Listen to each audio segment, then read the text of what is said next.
Agora é puro caos. A bomba explodiu, o rei do crime tá de volta e protagonizou a cena mais violenta que eu vi no CM até agora. Fisk decide retaliar após o atentado contra ele, mas todos vão pagar por isso. Como Matt vai fugir de alguém que tem olhos em todos os lugares? Como foi o Demolidor lutando ao lado do Justiceiro e qual o futuro sombrio pros vigilantes na série? Bora analisar e cuidado com os spoilers do episódio final da primeira temporada de Demolidor Renascido.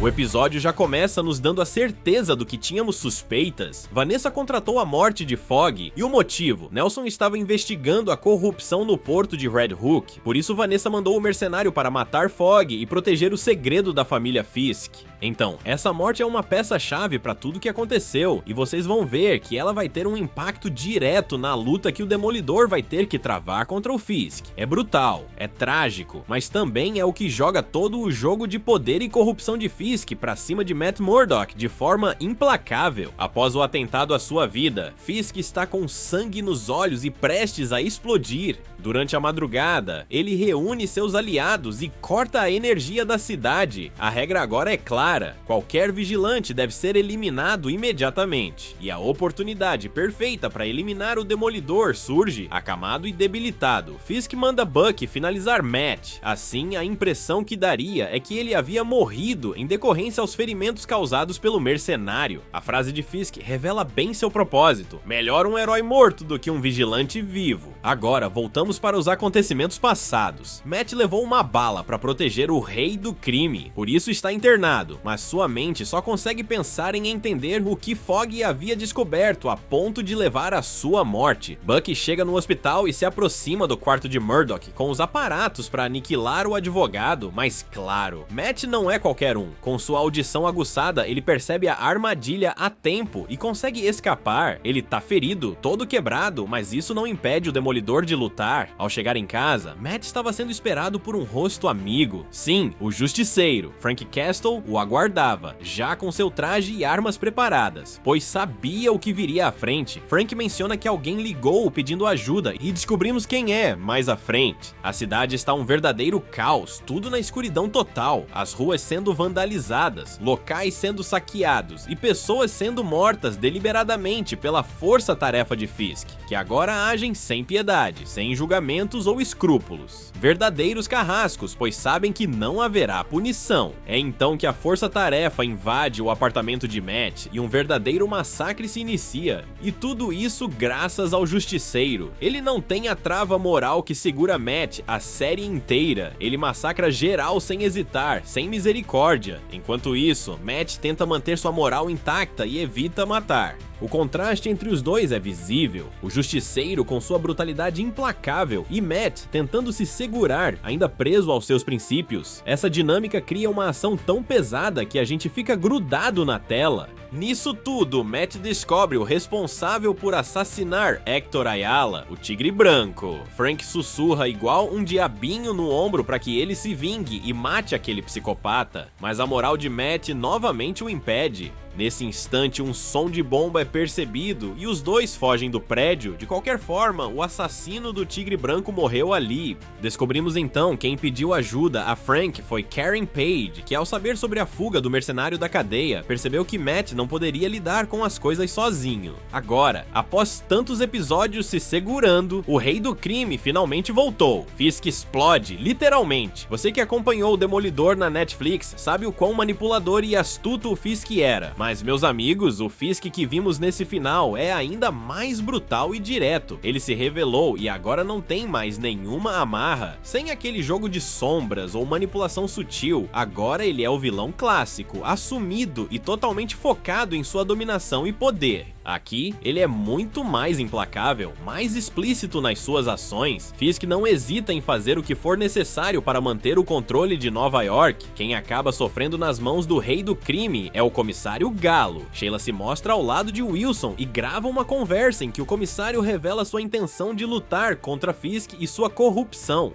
É ao descobrir isso que o caldo engrossa. Fisk faz questão de reunir todos seus apoiadores e força-tarefa para mostrar o que acontece com um traidor. É aí que temos uma das cenas mais brutais do episódio, e talvez a mais brutal de toda a Marvel.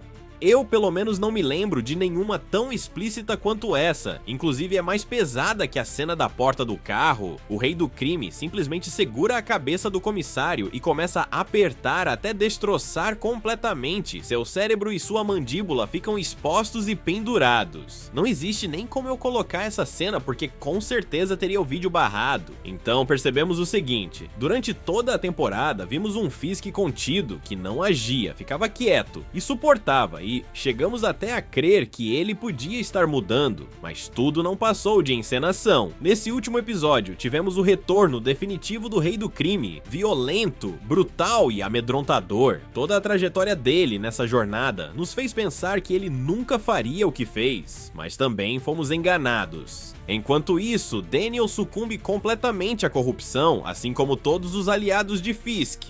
Numa jogada de mestre, ele reúne todo o Senado a fim de chantagear um por um para que todas as leis e projetos criados por Fisk sejam aceitos. Ou seja, poder total a um tirano. Enquanto o caos continua, Matt e Karen começam a desvendar mais sobre o que Fogg estava investigando antes de sua morte. Fogg estava no caminho certo, ele estava prestes a revelar segredos cruciais sobre o Rei do Crime e sua operação. Ele estava tocando onde não devia, e isso, claro, levou à sua morte. Fogg descobriu que o porto de Red Hook, um dos centros de corrupção de Fisk, estava fora da jurisdição, o que dava espaço para todo tipo de crime acontecer sem consequências. E esse foi o motivo que colocou a vida dele em risco. Ele estava prestes a abrir os olhos do mundo para a corrupção de Fisk, mas, como já sabemos, isso não terminou bem para ele. É logo aí que vemos Frank sedento por sangue, indo atrás daqueles que usam seu símbolo para representar uma ideia distorcida. Outra luta insana se inicia, e como estamos acostumados, o Justiceiro não tem piedade. Ele massacra o maior número de policiais corruptos que consegue antes de ser contido e capturado. No final, temos apenas uma certeza: Fisk consolidou seu plano de controle, instaurou um toque de recolher e está dominando toda a polícia da cidade. Qualquer pessoa que falar algo que não agrade será eliminada imediatamente sem possibilidade de julgamento. Nessa situação, o Demolidor decide juntar uma equipe, pessoas ainda confiáveis que se juntarão a ele para compor a resistência, e é com esse gosto de ditadura que o episódio se encerra. Temos que nos lembrar que a série originalmente tinha 18 episódios. No entanto, a temporada acabou sendo dividida em duas partes. Sendo assim, podemos concluir o seguinte: essa primeira parte serviu como a introdução ao regime, tudo que orbitou até chegar na situação caótica em que tudo terminou. Aparentemente, a segunda parte vai ser contada totalmente nesse regime tirânico. Com certeza, mais personagens irão aparecer e se juntar à causa do Demolidor, assim como outros irão se aliar a Fisk. O que Matt Murdock deixa claro é que ele vai precisar de um time para enfrentar o Rei do Crime e sua força-tarefa. E olha, isso é um grande indicativo de que teremos uma formação de equipe. Será que veremos novamente os defensores? Jessica Jones, Luke Cage, o próprio Justiceiro? Todos esses heróis podem se juntar a Matt na luta contra o Império de Fisk. Além desses, personagens como o Gavião Arqueiro e a Echo também podem entrar nessa resistência. A luta vai ser intensa e um time será essencial para derrubar Fisk e seus aliados. E claro, não podemos esquecer do Homem-Aranha, que muitos fãs esperavam ver ao lado do Demolidor. Infelizmente, devido a questões de direitos com a Sony, provavelmente ele não vai aparecer por aqui. Entretanto, um Spider mais focado na luta contra o crime nas ruas, ao lado de heróis como o Demolidor, faria todo sentido dentro dessa vibe mais sombria de Nova York. A gente sabe que o Homem-Aranha e o Demolidor têm uma conexão forte nos quadrinhos, mas por enquanto parece que isso vai ter que ficar só na nossa imaginação. A menos que a Marvel entre num acordo com a Sony, não veremos o herói compondo o elenco da série, mas que seria insano, seria.